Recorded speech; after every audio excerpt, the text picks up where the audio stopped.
যখন আমরা চরম শারীরিক বা মানসিক কষ্টের মধ্যে দিয়ে যাই তখন মুখ থেকে কোন শব্দটা বের হয়? হয়তো একটা চিৎকার বা যন্ত্রণার কোনো কাতুরানি, তাই না? কিন্তু ভাবুন তো, ইতিহাসের সবচেয়ে চরম এক মুহূর্তে ক্রুশবিদ্ধ যিশুর মুখ থেকে বেরিয়ে এসেছিল একটা প্রার্থনা। এই যে কথাগুলো আমরা দেখছি, এটাই সেই প্রার্থনা। আমাদের আজকের পুরো আলোচনাটা আসলে এই একটা বাক্যকে ঘিরেই। চলুন এর গভীরতা আর প্রেক্ষাপটটা একটু বোঝার চেষ্টা করি। এই কথাগুলোর আসল শক্তিটা বুঝতে হলে শুধু কল্পনা করলে হবে না, একটু অনুভব করার চেষ্টা করতে হবে যে ঠিক কি ঘটছিল তখন। দৃশ্যটা একবার ভাবার চেষ্টা করুন। হাতে পায়ে পেরেক বিধিয়ে দেওয়া হয়েছে, মাথায় পরানো হয়েছে কাঁটার মুকুট, সারা শরীর জুড়ে মারের দাগ, আর চারপাশ থেকে আসছে শুধু উপহাস, বিদ্রূপ আর ঘৃণা। সৈন্যদল, সাধারণ মানুষ, এমনকি ধর্মগুরুরাও তাকে অবজ্ঞা করছেন। ঠিক এমন একটা ভয়াবহ পরিস্থিতির মধ্যেই উচ্চারিত হয়েছিল সেই প্রার্থনা। আচ্ছা, একবার ভেবে দেখলে হয় না, এমন অবস্থায় আমাদের কারোর প্রতিক্রিয়া কি হতো? স্বাভাবিকভাবেই রাগ, ক্ষোভ আর প্রতিশোধ নেওয়ার একটা তীব্র ইচ্ছা কাজ করত, তাই তো? কিন্তু এখানেই সাধারণ আর অসাধারণের মধ্যে পার্থক্যটা একদম স্পষ্ট হয়ে যায়। যেখানে অভিশাপ দেওয়ার কথা সেখানে করা হচ্ছে প্রার্থনা, যেখানে ক্রোধ দেখানোর কথা সেখানে দেখানো হচ্ছে ভালোবাসা, আর প্রতিশোধের বদলে ক্ষমা। এই প্রতিক্রিয়াটা এতটাই অন্যরকম যে এটা আমাদের থামিয়ে দিয়ে ভাবতে বাধ্য করে। এই ছোট্ট একটা প্রার্থনার মধ্যে কিন্তু অসাধারণ 3টে স্তর লুকিয়ে আছে। আসুন আমরা সেগুলো একটা একটা করে দেখি। প্রার্থনার প্রথম শব্দটা হলো পিতা। ভাবুন একবার, এই চরম কষ্টের মুহূর্তেও তিনি ঈশ্বরকে দোষ দিচ্ছেন না, কোনো অভিমানও করছেন না, বরং পিতা বলে ডেকে তার সঙ্গে যে একটা অটুট সম্পর্ক আর গভীর নির্ভরতা আছে সেটাই যেন আবার মনে করিয়ে দিচ্ছেন। এরপর আসছে প্রার্থনার মূল অংশ।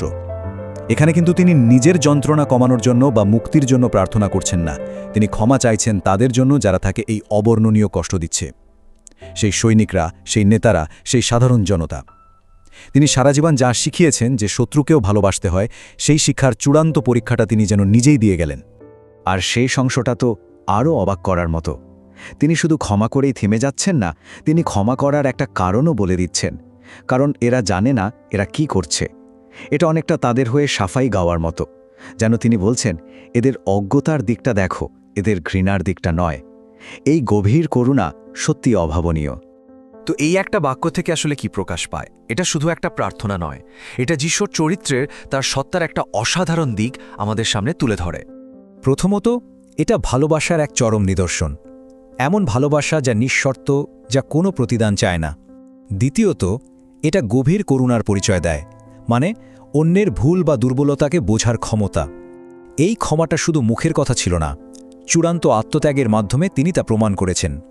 আর সবশেষে এটা দেখায় এক অবিশ্বাস্য আত্মনিয়ন্ত্রণ, যা কিনা সব শারীরিক যন্ত্রণাকেও ছাপিয়ে যেতে পারে। আধ্যাত্মিক দিক থেকে যদি আমরা দেখি, তাহলে এই ঘটনার তাৎপর্য আরও অনেক গভীর। এটা যেন ক্ষমার একটা ঐশ্বরিক মডেল আমাদের সামনে তুলে ধরেছে। এটা আমাদের মনে করিয়ে দেয়, ক্ষমা জিনিসটা আসলে বিনামূল্যে আসে না, এর জন্য একটা বিরাট মূল্য দিতে হয়েছে। আবার এটাও শেখায় যে অনেক সময় মানুষ সত্যিটা না জেনেই ভুল পথে চলে যায়। আর সবশেষে এই প্রার্থনার মাধ্যমে যিশু যেন ঈশ্বর আর মানুষের মধ্যে একটা সেতুর মতো কাজ করছেন। কিন্তু আসল প্রশ্ন হল, প্রায় 2000 বছর আগের এই কথাগুলো আজকের এই সংঘাতময় পৃথিবীতে আমাদের জন্য কতটা প্রাসঙ্গিক? এর কি কোনো বাস্তব প্রয়োগ আছে?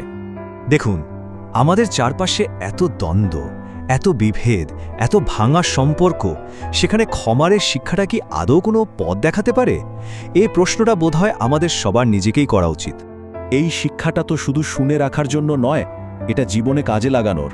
এর মানে হলো, যারা আমাদের আঘাত করেছে তাদের ক্ষমা করার চেষ্টা করা, প্রতিশোধের যে আগুনটা ভেতরে জ্বলে সেটাকে নেভানোর চেষ্টা করা, অন্যের পরিস্থিতিটা বোঝার চেষ্টা করা, মানে সহানুভূতি দেখানো। আর যখন পরিস্থিতি খুব কঠিন মনে হয়, তখন প্রার্থনার মাধ্যমে শক্তি খোঁজা। এর শেষ লক্ষ্য একটাই, শান্তি এবং সম্পর্কগুলোকে সারিয়ে তোলা। অবশ্যই কাজটা একদমই সহজ নয়। ক্ষমা করতে গেলে আমাদের অহংকারে ঘা লাগে, পুরনো কষ্টের স্মৃতিগুলো বারবার ফিরে আসে, আর মনে হয় যেন আমরা অবিচারের কাছে হেরে যাচ্ছি। এগুলোই সবচেয়ে বড় বাধা।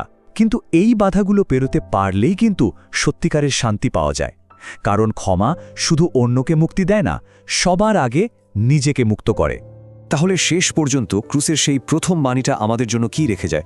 একটা চিরন্তন বার্তা, যা মাত্র 3টি শব্দে প্রকাশ করা যায়: ক্ষমা করো, ভালোবাসো আর প্রার্থনা করো। এটা শুধু একটা উপদেশ নয়, এটা একটা পথ, যে পথে হাঁটতে পারলে হয়তো আমাদের ভেতরের আর বাইরের দুই পৃথিবীরই ক্ষতগুলো একটু একটু করে সারিয়ে তোলা সম্ভব হবে।